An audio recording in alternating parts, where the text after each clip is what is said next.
आपने श्याम बाबा का नाम सुना होगा। उन्हें हारे का सहारा कहते हैं और उनकी पूजा 3 बाणों वाले के रूप में होती है। पर क्या आप जानते हैं कि ये मंदिर जहां हर साल लाखों लोग आते हैं, सिर्फ भक्ति का धाम नहीं, एक रहस्यमयी कहानी का जीता जागता प्रमाण है। ये वो जगह है जहां एक राक्षस कुल का प्राणी भगवान बन गया। ये कहानी सुनकर आपके रोंगटे खड़े हो जाएंगे। आज हम आपको खाटू श्याम मंदिर की ऐसी यात्रा पर ले जा रहे हैं जहां हर कदम पर चमत्कार है, हर दीवार पर एक कहानी है और हर कोने में एक रहस्य छिपा है। शायद आपने ये न सुना हो कि खाटू श्याम मंदिर की नींव महाभारत काल की एक कहानी पर टिकी है। ये मंदिर केवल पत्थर और मिट्टी से बना नहीं, बल्कि ये भीष्म पितामह के शब्दों, एक वीर योद्धा के सैक्रिफाइस और श्री कृष्ण के वरदान का साक्षात रूप है। पर यह मंदिर केवल इस पुरानी कहानी से ही अद्भुत नहीं बनता, इसकी कई चमत्कारिक घटनाएं इसे और भी दिव्य बनाती हैं। मंदिर के मुख्य भवन में जो श्याम बाबा की मूर्ति है, वो एक ऐसे कुएं से मिली थी जिसे आज श्याम कुंड कहते हैं। इस कुंड के जल को अमृत समान माना जाता है और ये विश्वास है कि इसे छूने मात्र से व्यक्ति के सारे पाप धुल जाते हैं। पर इस कुंड में पानी कहां से आता है, ये आज भी एक रहस्य है। मंदिर में एक खास तरह का निशान चढ़ाया जाता है।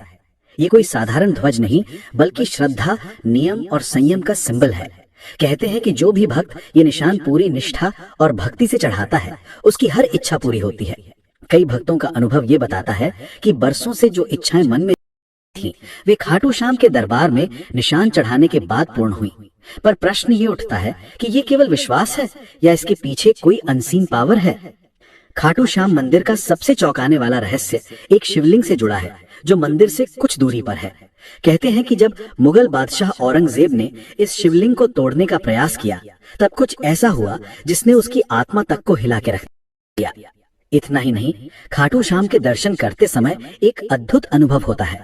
बाबा के दरबार में हजारों की संख्या में आने वाले भक्त अक्सर कहते हैं कि उन्होंने वहां कुछ ऐसा महसूस किया जिसे शब्दों में कहना संभव नहीं। कोई कहता है कि बाबा ने स्वप्न में दर्शन दिए, तो कोई बताता है कि उसने वहां अपने जीवन की सबसे कठिन समस्या का समाधान पाया। और इन सभी अनुभवों में एक बात समान है, एक रहस्यमय शक्ति जो खाटू श्याम मंदिर को केवल एक तीर्थ स्थान नहीं, बल्कि एक डिवाइन एक्सपीरियंस बना देती है। इस मंदिर की शक्तियों की गूंज केवल भारत में ही नहीं, विदेशों तक फैली है। अमेरिका, इंग्लैंड और ऑस्ट्रेलिया जैसे देशों में रहने वाले भक्त भी हर साल खाटू श्याम जी की निशान यात्रा में भाग लेने भारत आते हैं। ये भक्ति का वो धागा है जो ना जाति देखता है, ना धर्म, ना देश। यहाँ बस एक ही चीज चाहिए, श्रद्धा। तो क्या आप तैयार हैं इस मंदिर के उन रहस्यों से पर्दा उठाने के लिए जो सदियों से छिपे हैं?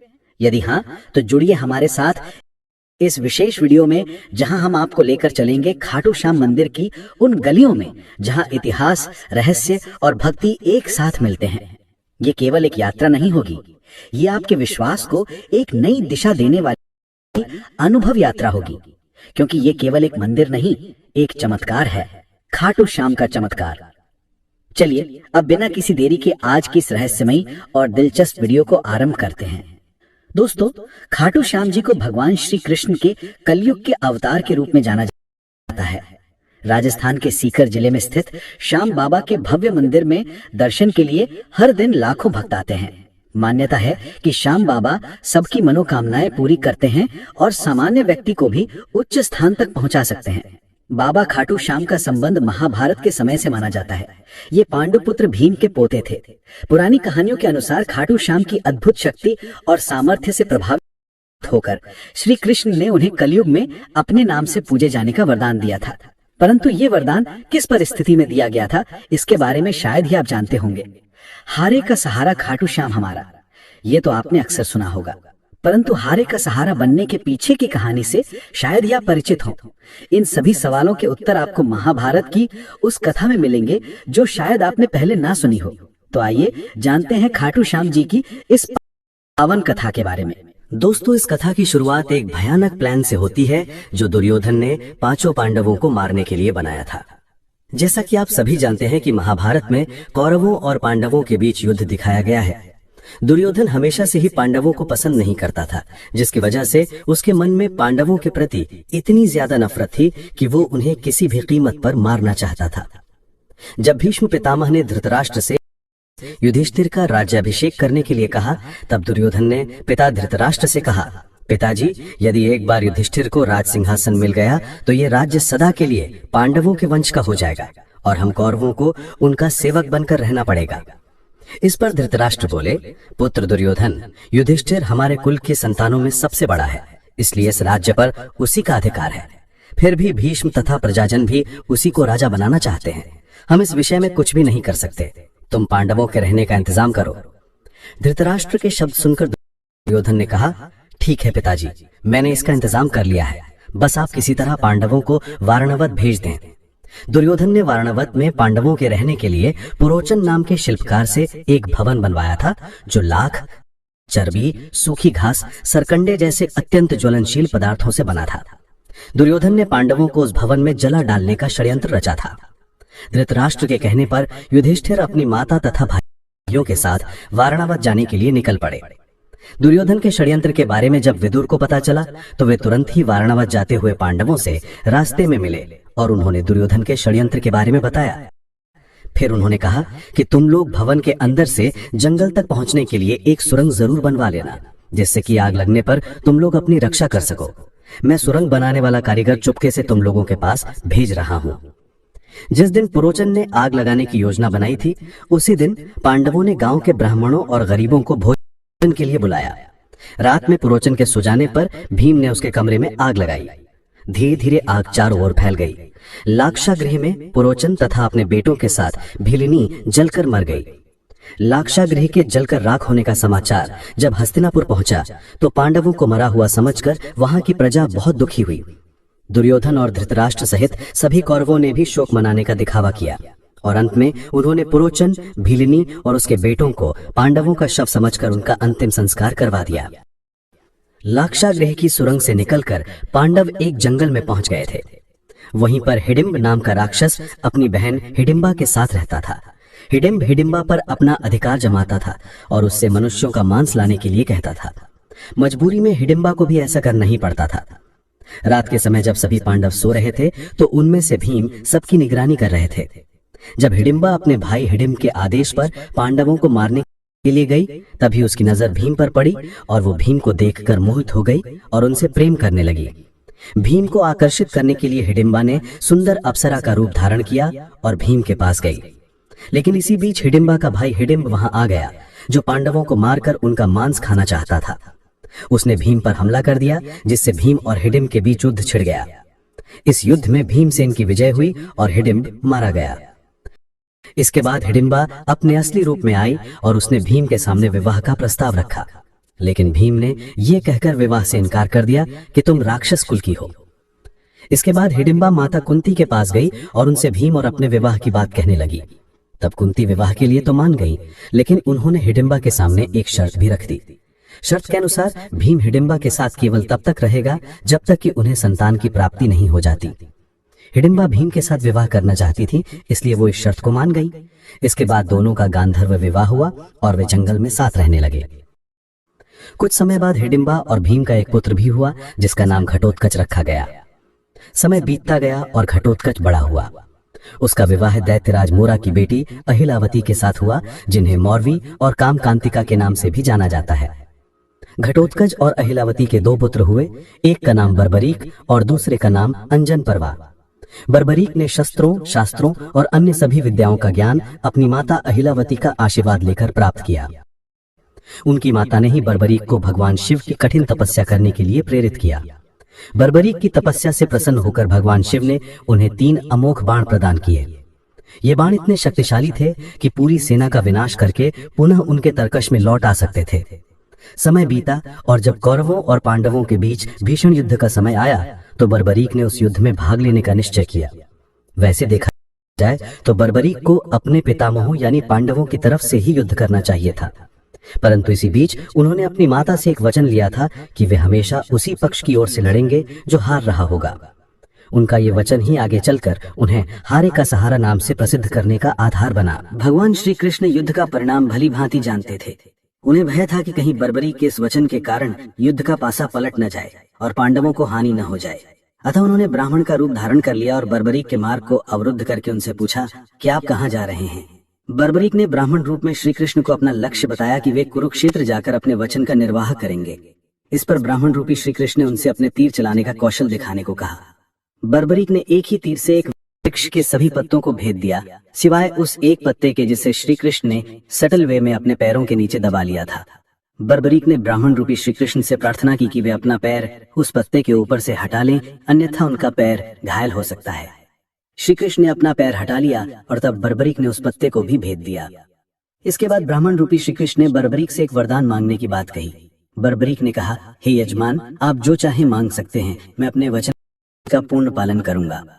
ब्राह्मण रूपी श्री कृष्ण ने उनसे उनके शीश अर्थात मस्तक का दान मांगा। यह सुनकर बर्बरीक तनिक भी विचलित नहीं हुए, परंतु उन्होंने श्री कृष्ण से अपने वास्तविक रूप में दर्शन देने की बात कही, क्योंकि कोई भी साधारण मनुष्य ऐसा बड़ा दान नहीं मांग सकता। तब श्री कृष्ण अपने डिवाइन फॉर्म में प्रकट हुए और उन्हें महाबली त्यागी तपस्वी वीर बर्बरीक का मस्तक युद्ध की देवी रणचंडिका को भेंट करने के लिए मांगा। और साथियों ने यह अलौकिक वरदान दिया कि कलयुग में तुम मेरे नाम से जाने जाओगे, मेरी ही दिव्य शक्ति तुम्हें निवास करेगी, देवता भी तुम्हारे मस्तक की पूजा करेंगे। जब तक यह पृथ्वी, नक्षत्र, चंद्रमा तथा सूर्य रहेंगे, तब तक तुम लोग मेरे श्री श्याम रूप में पूजनीय रहोगे। श्री कृष्ण ने बर्बरीक के मस्तक को अमृत से सींचा और उसे अजर अमर कर दिया। यह दिव्य मस्तक संपूर्ण महाभारत का युद्ध का विटनेस रहा और युद्ध के परिणाम का साक्षी भी बना। युद्ध के बाद महाबली बर्बरीक श्री कृष्ण से आशीर्वाद लेकर अंतर्धान हो गए। तो दोस्तों, ये था बर्बरीक से 3 बाणधारी, हारे का सहारा और खाटू श्याम तक बनने का उनका अद्भुत जर्नी। परंतु ये यात्रा अभी अपने पूर्ण विराम पर नहीं पहुंची थी, क्योंकि जो भव्य खाटू श्याम मंदिर हम आज देखते हैं, उसके बनने की कहानी उतनी सरल नहीं थी। खाटू श्याम मंदिर के निर्माण का इतिहास भी उतार चढ़ाव से भरा रहा है। आइए अब जानते हैं खाटू श्याम मंदिर के बनने की पूरी कहानी। वीडियो में आगे बढ़ने से पहले आपसे एक निवेदन है कि यदि अभी तक आपको यह वीडियो पसंद आ रहा है तो इसे एक लाइक और कमेंट में जय श्री खाटू श्याम अवश्य लिखें। हमारे चैनल को सब्सक्राइब भी जरूर करें ताकि आपको इसी तरह से मंदिर की अच्छी जानकारी मिलती रहे। अब चलिए अपनी इस वीडियो की ओर आगे बढ़ते हैं। कहते हैं कि जब समय मौन होता है तब इतिहास बोलता है, और ऐसा ही एक इतिहास आज भी राजस्थान की धरती पर गहराई से दफन है, खाटू श्याम का इतिहास। ये कहानी है उस चमत्कारी स्थान की जहां कलयुग के वर्षों बीत जाने के बाद भी भगवान की उपस्थिति ने स्वयं को प्रकट किया, न केवल एक घटना के रूप में बल्कि एक संकेत के तौर पर। राजस्थान के सीकर जिले में स्थित खाटो नामक गांव, जो कभी साधारण सा प्रतीत होता था, अचानक आस्था और रहस्य का केंद्र बन गया। ये उस समय की बात है जब इस स्थान की धार्मिक पहचान अब तक धुंधली थी, किंतु एक दिन जब एक गाय एक विशेष जगह पर पहुंची तो कुछ ऐसा हुआ जिसने सबका ध्यान अपनी ओर खींच लिया। गाय जैसे ही उस जगह पर पहुंची जहां बाद में रहस्य उजागर हुआ, उसके थनों से अपने आप दूध बहने लगा। ये दृश्य किसी चमत्कार से कम नहीं था। गांव वाले चकित रह गए और जैसे जैसे इस बात की चर्चा फैली, लोगों ने उस जगह को खोदने का निश्चय किया। जब जमीन की परतें हटाई गईं, तो वहां से जो निकला वो एक साधारण वस्तु नहीं थी। वहां दबा हुआ था एक सिर, एक दिव्य मुखाकृति जिसने युगों से स्वयं को इस धरती के भीतर छिपा रखा था। इस रहस्यमय सिर को गांव वालों ने श्रद्धा से उठाया और एक ब्राह्मण को सौंप दिया। ब्राह्मण ने कई दिनों तक उसकी विधि पूर्वक पूजा की, ये जानने की प्रतीक्षा करते हुए कि अब आगे क्या करना है। लेकिन जिस उत्तर की उसे प्रतीक्षा थी, वो एक दिव्य स्वप्न के रूप में खाटू के तत्कालीन राजा रूप सिंह चौहान को प्राप्त हुआ। स्वप्न में उन्हें आदेश मिला कि इस सिर के लिए एक मंदिर का निर्माण किया जाए, जहां इसे विधि पूर्वक स्थापित किया जाए। राजा ने इस दिव्य आज्ञा का पालन किया और सन 1027 ईस्वी में फाल्गुन शुक्ल एकादशी के दिन उस पवित्र मूर्ति को स्थापित कर एक भव्य मंदिर का निर्माण करवाया गया। समय बीतता गया और वर्षों बाद सन 1720 ईस्वी में मारवाड़ के तत्कालीन शासक के निर्देश पर दीवान अभय सिंह नामक एक प्रतिष्ठित व्यक्ति ने इस प्राचीन मंदिर का जीर्णोद्धार करवाया। यहीं से खाटू श्याम मंदिर ने अपनी वर्तमान भव्यता प्राप्त की। जो मूर्ति मुख्य मंदिर के आंतरिक भाग में विराजमान है, वो अत्यंत दुर्लभ पत्थर से बनी है और आज भी उसी अलौकिकता के साथ पूजनीय है। खाटू श्याम आज न केवल राजस्थान बल्कि पूरे भारत में लाखों परिवारों के कुल देवता हैं। गुजरात के अहमदाबाद के पास लांबा गांव में स्थित खाटू श्याम का एक और मंदिर इस बात का प्रमाण है कि बाबा का आशीर्वाद हर दिशा में फैला है। यहाँ श्रद्धालु अपने नवजात शिशुओं को बाबा का आशीर्वाद दिलाने लाते हैं, क्योंकि यहाँ बाबा को बलिया देव के रूप में भी पूजा जाता है। मंदिर की वास्तुकला, उसकी हर ईंट हर पत्थर में भक्ति की भाषा बोलती है। चूने के मिश्रण, सफेद संगमरमर और पारंपरिक टाइलों का सुंदर संगम इस रचना को कलात्मक बनाता है। मुख्य भवन के शटर चांदी की परतों से सजे हैं और मुख्य प्रार्थना कक्ष, जिसे जगमोहन कहते हैं, वहाँ की दीवारें पौराणिक चित्रों से भरी हैं। हर चित्र एक कथा, हर रंग एक आस्था। मंदिर के मुख्य द्वार से प्रवेश करते ही सामने एक विशाल खुला आंगन दिखाई देता है, जहाँ श्रद्धालु बाबा के दर्शन के लिए पंक्तिबद्ध होते हैं। आंगन से कुछ दूरी पर स्थित है श्याम बगीची, एक सुंदर पुष्प वाटिका, जहाँ से केवल चुने हुए पुष्प ही देवता को अर्पित किए जाते हैं। इसी बगीचे में बाबा के एक महान भक्त आलू सिंह की समाधि भी स्थित है, जो आज भी श्रद्धालुओं के लिए प्रेरणा का स्रोत है। परंतु इस पवित्र स्थान का सबसे रहस्यमय स्थल है श्याम कुंड, एक पवित्र जलाशय, जहाँ से कभी बाबा श्याम का शीश प्राप्त हुआ था। श्रद्धालुओं की मान्यता है कि इस कुंड में स्नान करने से सारे पाप धुल जाते हैं और व्यक्ति को जीवन में परम शांति प्राप्त होती है। लोग सच्चे मन से डुबकी लगाते हैं और बाबा से अपने जीवन के कष्टों से मुक्ति की प्रार्थना करते हैं। कहा जाता है कि इस कुंड में पानी सीधा पाताल लोक से आता है, और यह सच भी लगता है, क्योंकि देखने पर आपको इसके आसपास कोई ऐसा जल स्रोत नजर भी नहीं आता है। इस कुंड की यह बात इसे और भी ज्यादा शक्तिशाली और रहस्यमय बना देती है। मुख्य मंदिर से दक्षिण पूर्व दिशा में स्थित है गोपीनाथ मंदिर, और इसके समीप ही स्थित है गौरी शंकर मंदिर, एक और दिव्य स्थल जिसकी कहानी दिल दहला देने वाली है। कहा जाता है कि जब औरंगजेब की सेना इस मंदिर को नष्ट करने पहुंची तो उन्होंने शिवलिंग पर भालों से प्रहार किया, पर जैसे ही उनके भाले शिवलिंग से टकराए, वहां से रक्त के फव्वारे फूट पड़े। यह दृश्य इतना भयावह और चमत्कारिक था कि सैनिक तुरंत डरकर वहां से भाग निकले, और आज भी उस शिवलिंग पर वे घाव, भाले का निशान स्पष्ट रूप से देखे जा सकते हैं, जैसे भगवान ने स्वयं अपनी रक्षा की हो। खाटू श्याम जी का यह पावन मंदिर राजस्थान की राजधानी जयपुर से लगभग 80 किलोमीटर दूर स्थित है, और यहाँ पहुंचने के लिए श्रद्धालुओं को रींगस के मार्ग से होकर जाने की सलाह दी जाती है। यह यात्रा केवल एक धार्मिक यात्रा नहीं, बल्कि एक आत्मिक अनुभव होती है, जहाँ आस्था, इतिहास और चमत्कार एक साथ चलते हैं।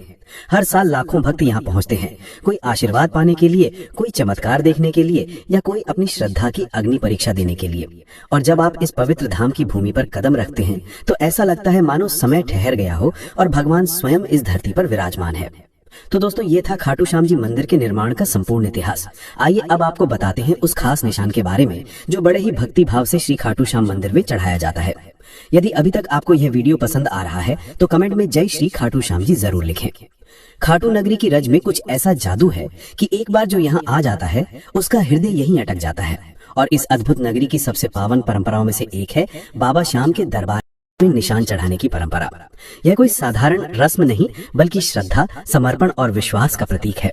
जब भक्त बाबा श्याम के चरणों में अपनी मन्नत लेकर आते हैं तो सिर झुकाकर केवल प्रार्थना ही नहीं करते, बल्कि एक वादा भी करते हैं। हे लखदातार हारे का सहारा, जब मेरी मुराद पूरी होगी तब मैं आपके दरबार में निशान लेकर पुनः लौटूंगा। लेकिन कई ऐसे श्रद्धालु भी होते हैं जिनका विश्वास इतना अटूट होता है कि वे अपनी मन्नत पूरी होने से पहले ही बाबा को निशान समर्पित कर देते हैं। उनके लिए ये यात्रा भरोसे की यात्रा होती है, जहाँ वे पहले बाबा पर विश्वास करते हैं और फिर फल की प्रतीक्षा करते हैं। यह परंपरा केवल आज की नहीं, सदियों पुरानी है। खाटू श्याम जी को चढ़ाया जाने वाला यह निशान, जिसे ध्वज भी कहते हैं, एक अत्यंत पवित्र और भावनात्मक प्रतीक है जो बाबा के बलिदान और विजय का प्रतिनिधित्व करता है।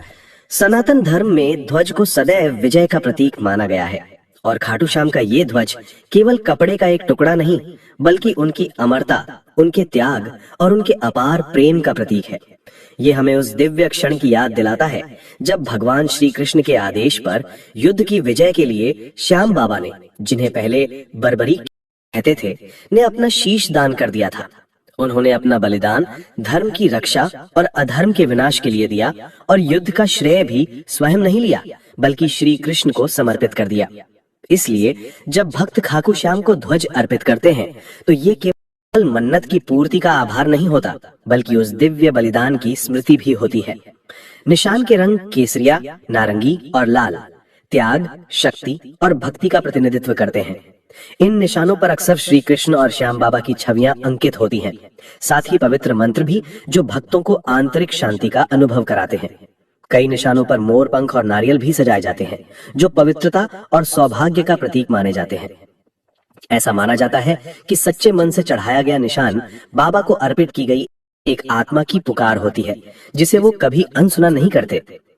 कहते हैं कि इस निशान के साथ जब भक्त खाटू श्याम की नगरी में प्रवेश करते हैं तो हर कष्ट दूर हो जाता है, हर दुआ स्वीकार हो जाती है और जीवन में सब ओर मंगल ही मंगल छा जाता है। इस ध्वज को चढ़ाने से पहले विशेष पूजा अर्चना की जाती है। भक्त कई दिनों तक उपवास रखते हैं, नियमों का पालन करते हैं और फिर उस निशान को अपने हाथों में लेकर पद यात्रा आरंभ करते हैं। इस यात्रा को निशान यात्रा कहते हैं और ये एक भक्ति की पराकाष्ठा होती है। जब भक्त नंगे पांव हाथों में ध्वज लिए रिंगस से खाटू धाम तक की 18 किलोमीटर लंबी यात्रा करते हैं तो हर कदम उनके श्रद्धा के ताप से तपता है। रास्ते में भजन कीर्तन और श्याम नाम की जय जयकार गूंजते हैं जो वातावरण को अलौकिक बना देते हैं। वर्तमान समय में भक्त केवल कपड़े के नहीं बल्कि सोने और चांदी से बने निशान भी बाबा को अर्पित करते हैं। लेकिन सच्ची भक्ति का मूल्य धातु में नहीं भाव में होता है। चाहे वो ध्वज साधारण हो या बहुमूल्य, अगर उसमें श्रद्धा है तो बाबा उसे सहज ही स्वीकार करते हैं। निशान यात्रा विशेष रूप से फाल्गुन महीने में आयोजित होने वाले लाखों भक्तों के भीड़ वाले लक्खी मेले में चरम पर होती है। इस समय खाटू नगरी भक्तों से खचाखच भरी होती है। हर दिशा से आते हुए निशान, हर स्वर में गूंजता हुआ श्याम नाम और हर हृदय में एक ही विश्वास, बाबा सबकी सुनते हैं, बाबा सबका सहारा है। ये परंपरा केवल एक धार्मिक रस्म नहीं बल्कि श्रद्धा की जीवित परिभाषा है। निशान चढ़ाने वाले हर भक्त की आंखों में आभार होता है और उनके कदमों में समर्पण। जब वे बाबा की मूर्ति के सामने खड़े होकर वो ध्वज अर्पित करते हैं तो वो क्षण ऐसा होता है मानो आत्मा ने ईश्वर से सीधा साक्षात्कार कर लिया हो। वहां ना कोई भाषा बोलती है, ना कोई शब्द चाहिए होते हैं, बस एक मौन होता है जिसमें केवल भक्ति की ध्वनि होती है। इसलिए जब अगली बार आप खाटू श्याम जी के दर्शन के लिए जाएं और मन में कोई मन्नत हो या केवल आभार प्रकट करना हो तो एक निशान लेकर जाएं। वो ध्वज आपके विश्वास का संदेश बनकर बाबा के चरणों तक पहुंचेगा और जैसे हजारों वर्षों से होता आया है वैसे ही वो आज भी आपकी पुकार को सुने बिना नहीं रहेंगे। तो दोस्तों, ये था खाटू श्याम मंदिर का संपूर्ण इतिहास और रहस्य।